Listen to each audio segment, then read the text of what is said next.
For years, I gave up on trying to lose weight because it was so incredibly difficult for me to lose weight until I found the power of diets like keto, fasting, 1 meal a day, etc. And I didn't really understand why. Why were these diets working to help curb my struggles with binge eating? Why were these diets working in helping me see weight loss results? Well, now I understand.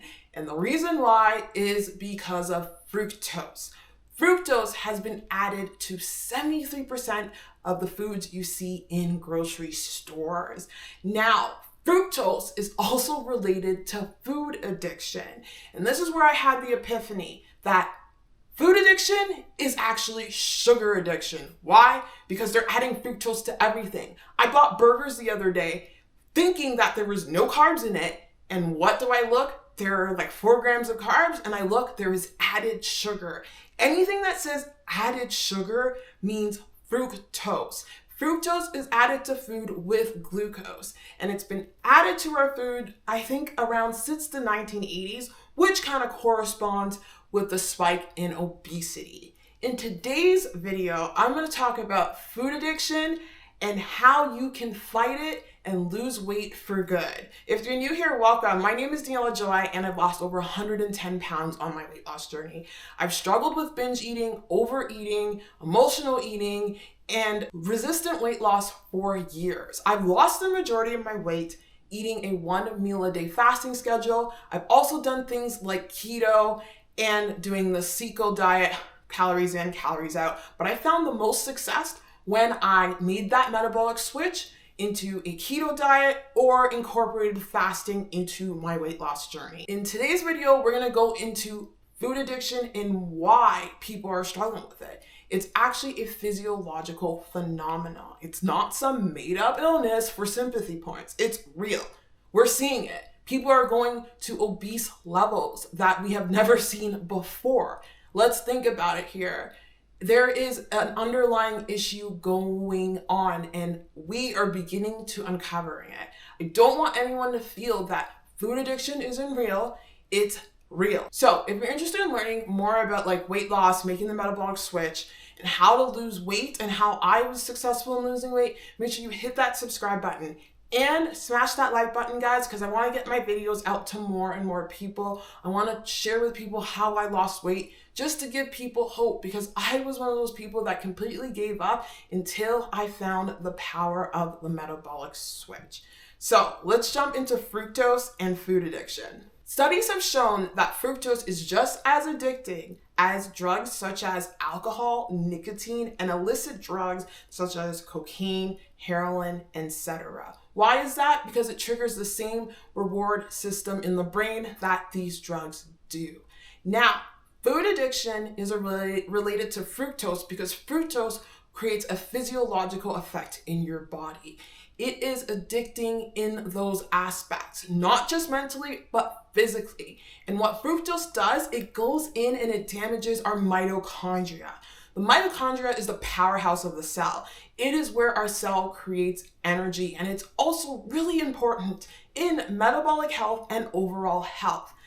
Fructose goes in and damages the mitochondria by inactivating 3 of its important enzymes. Fructose has been added to our diet for years, and it takes time to damage. When we were kids, we were pushed with eating cereal. Cereal is loaded with fructose, not to mention those juice boxes and everything. So I came to the epiphany while doing some research and reading things that food addiction is sugar addiction. It's both the same thing because they're adding fructose to a bunch of food, and people are getting a physiological dependence on it. I know I have, and this dependence is definitely triggered when I eat foods that are not in line with making that metabolic switch.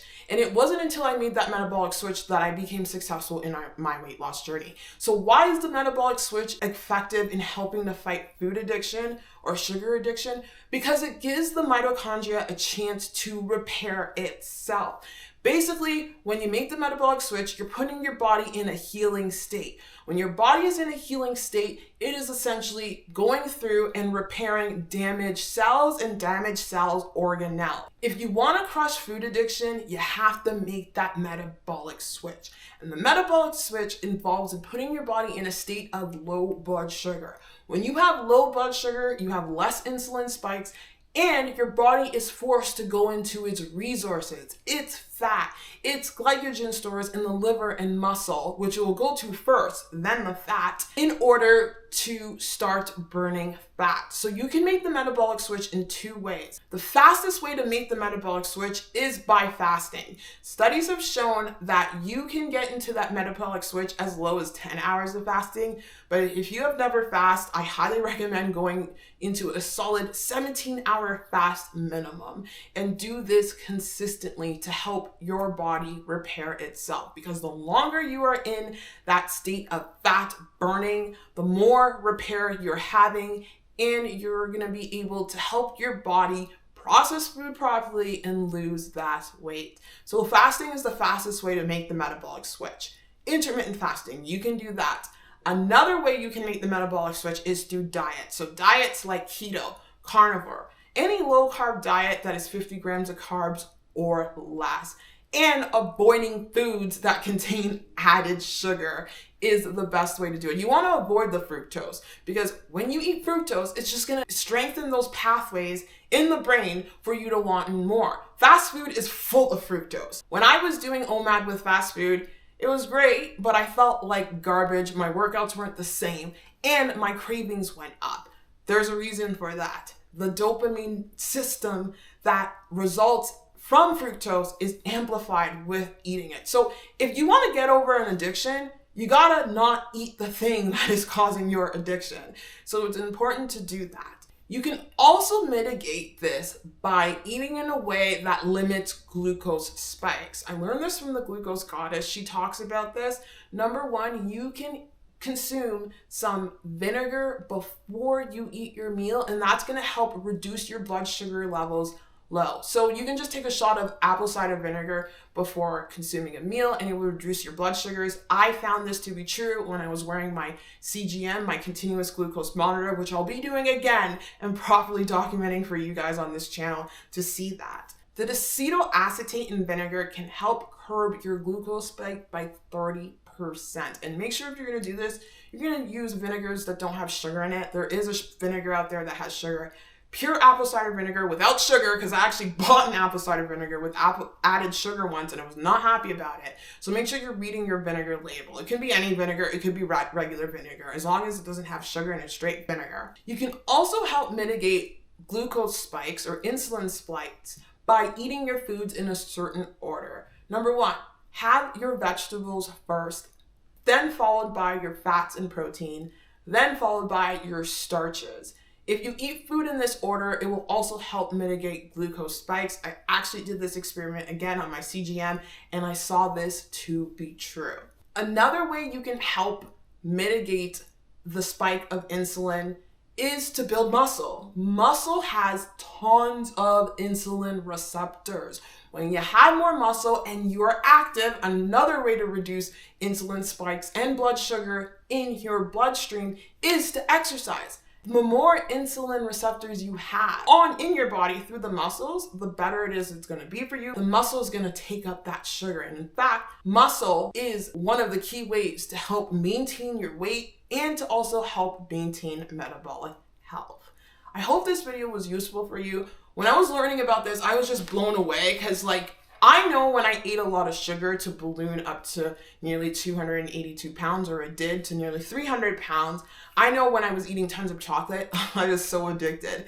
I would eliminate the chocolate, but still eat junk and fast food. And I felt the addiction, which makes sense because they add high fructose corn syrup or fructose to fast food or regular food. So make sure you're reading your nutrition labels and understanding what's in it. Chemicals or things that you cannot pronounce will also help destroy the mitochondrial health. So you want to be able to eat things without a label, eat whole foods. You can still have carbs, have nature's carbs, and maybe eat it in a way that I mentioned earlier by the food order of food, having the fiber first and then the fats and proteins followed by the starches and other carbohydrates.